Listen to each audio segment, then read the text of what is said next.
क्या वो अपनी पार्टी शुरू कर रहे हैं, प्रशांत किशोर नाम है, आप राष्ट्रीय महासचिव हैं जेडीयू के, वो कभी राष्ट्रीय उपाध्यक्ष हुआ करते थे। अपनी मजलिसों में, सभाओं में साफ तौर पर कहते हैं कि नीतीश कुमार ने शराबबंदी का कानून बनाया, सब गरीब गुरबा को जेल में भर दिया, जो पैसे वाला है वो छूट जाता है, जो गरीब है वो जेल में सड़ता रहता है शराबबंदी के इस कानून के चलते। देखिए, ये उनका मानना है, कभी वो भी नीतीश कुमार जी के साथ थे, उनके विचारों से प्रभावित होकर फिर के। क्या हुआ, क्यों अलग हो गए? अब उनका पर्सनल मामला है कि क्या आप तो सीएमओ में थे, करीब से देख रहे होंगे। नहीं, उस समय जब वो थे उस समय मैं बाहर था, सीएमओ में नहीं था उस वक्त। हाँ, जिस समय 2018-19 में आप सीएमओ में नहीं थे? 18-19 में वो कहाँ थे साथ? तभी तो गए, वो चले गए, लेकिन उस समय मैं पॉलिटिक्स वगैरह जो ये सब जो है ये सब मैं देखता नहीं था। मैं एडमिनिस्ट्रेटिव जॉब में रहता था, कि सचिव था, तो बेसिकली वही काम करते। प्रशांत किशोर जी से भी 1-2 बार ही मिलना हुआ वहाँ से। मैं बहुत जानता नहीं हूँ इसके विषय में कि क्या कारण अभी है। बात मुलाकात नहीं होती है? अभी भी हमको लगता है कि इधर बात नहीं हुई। एक बार दुआ सलाम हुआ था रास्ते में, कहीं वो जा रहे थे रैली वैली में, तो ऐसे प्रणाम करने का मौका मिला। लेकिन ये उनका, ये दोनों आप लोगों के बड़े पैरेलल ट्रैक है ना, दोनों की लेटरल एंट्री है। देखिए, लैटरल ये कह सकते हैं कि लैटरल एंट्री, लेकिन बिहार में मैं तो काफ़ी दिनों से काम तो कर ही रहा हूँ, पॉलिसी मेकिंग में, डिलीवरी में, ये सब में तो कर ही रहा हूँ काम। तो उनका जो है, उनका जो अलग क्षेत्र है, उनका क्षेत्र है प्योर पॉलिटिक्स, इलेक्शन से रिलेटेड उनका क्षेत्र है। वो कैसे किस तरह से कैंपेन करना है, कैंपेन की डिज़ाइनिंग से लेकर के नारा लिखना, सब तरह का काम, आंकड़े का एनालाइज करना, ये सब काम करते हैं वो, पहले से करते रहे। आजकल तो आप दोनों ही प्रतिद्वंदी हैं। नहीं, प्रतिद्वंदी के उनका अपना क्षेत्र है, वो अपने ढंग से काम करते। अब एक ही क्षेत्र है भाई साहब, उनको भी बिहार विधानसभा जीतनी है, आपको भी जीतनी है। नहीं, ठीक है, अब नहीं है कोई फर्क। जी। तब अब तो जब ज्वाइन कर लिया मैं पार्टी, मैंने जदयू ज्वाइन किया, तो नेचुरली है कि हमारा भी लक्ष्य है कि बिहार विधानसभा 2025 का चुनाव जीतना। किसके नेतृत्व में? नीतीश कुमार जी के नेतृत्व। वही होंगे सीएम फेस तो वही होंगे, क्योंकि जब बात चल रही थी तो वहाँ से बीजेपी के लोगों ने भी उन्होंने कहा कि भाई कि 2025 में भी नीतीश जी के नेतृत्व में चुनाव लड़ा जाएगा।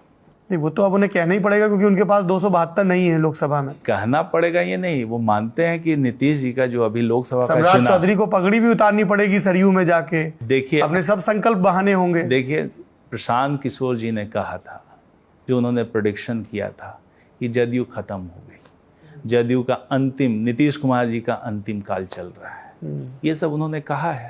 तो सब उनके वीडियो में है सब कुछ जी। वो बड़े दिन से प्रेडिक्ट करते आ रहे हैं, और सबसे ज़्यादा जो गालियां दी है वो नीतीश कुमार जी को ही दी है सबसे, कि इन्होंने ही सबसे ज़्यादा ये किया। तो क्या वजह है इसकी? प्रशांत किशोर इतना क्यों लक्ष्य करते हैं नीतीश कुमार को?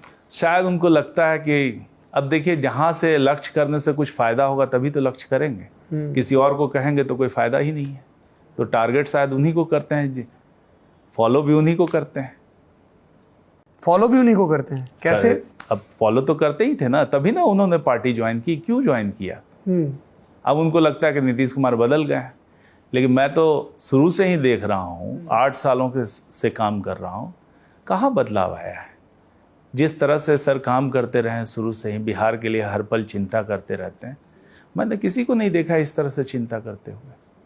चाहे कोई चिंता करते हैं, बदलने की आप बात कर रहे हैं। मतलब हम लोगों को पता नहीं होता था कि एक सुबह सो के उठेंगे तो आज जेडीयू आरजेडी के साथ है, अगली सुबह उठेंगे तो आज जेडीयू बीजेपी के साथ है, फिर आरजेडी के साथ है, फिर बीजेपी के साथ है। मीम बनते हैं सर, अब हम आ गए हैं, कहीं नहीं जाएंगे। और सामने से जो भी अपोजिशन बेंच में कहता है, आप श्योर हो, आप गारंटी देके कह सकते हो नहीं जाएंगे। नहीं, ये बात तो देखिए, पॉलिटिक्स में सिचुएशन चेंज होता रहता है, इतना चेंज होता है। 15 से लेके 24 तक 4 बार फ्लिप हो गया। नहीं, 15 से फिर देखिए, सिचुएशन जिस तरह से बनती रहती है, हम लोग को देखिए बिहार के हितों को रिप्रेजेंट करना है। हम जिस तरह से देखते हैं कि बिहार का हित इसमें प्रोटेक्टेड है, हम उस तरह से गठबंधन में काम करते रहें। और जब तक हमारा, पहले तो हमारे वजूद को बचाना है, हम अपने को ठीक नहीं रख पाएंगे तो बिहार का क्या चिंता कर पाएंगे। तो पहले तो हम अपने को प्रोटेक्ट करेंगे तभी तो और इसका काम कर पाएंगे।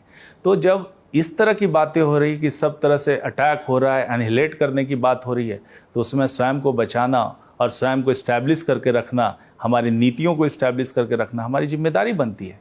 और उस समय पॉलिटिक्स में हर तरह की बात होती है, सबसे बड़ा जो होता है कि जिसके लिए हम काम कर रहे हैं उनके इंटरेस्ट को हम प्रोटेक्ट कर रहे हैं कि नहीं। हमने हमेशा गठबंधन यदि बदला है तो ऐसा नहीं है हमने अपनी नीतियां नहीं बदली। 7 निश्चय जो चल रहा था, जो पहले जिस गठबंधन में चल रहा था, वही 7 निश्चय बाद भी चला है। बाद भी नीति वही बदली हो ना नीतियां। बदली हो, मुख्यमंत्री नहीं बदले, जो ऑपरेटिंग पार्ट है। नहीं, यदि मुख्यमंत्री बदले तो ये तो बदल ही जाता। जी, मुख्यमंत्री जो है, यही जो हम इलेक्शन में प्रॉमिस करके गए थे, उसी काम को हमने इम्प्लीमेंट किया। चाहे इस गठबंधन में रहे, चाहे उस गठबंधन में, उन्होंने स्वीकार किया, जो हमारे साथ आए, हमारी नीतियों को स्वीकार किया। क्या वजह रही पिछले विधानसभा चुनाव में जेडीयू की इतनी खराब परफॉर्मेंस की? एक अरसे बाद आप तीसरे नंबर पर चले गए। देखिए, उस समय की जो परिस्थिति है, उस समय का जो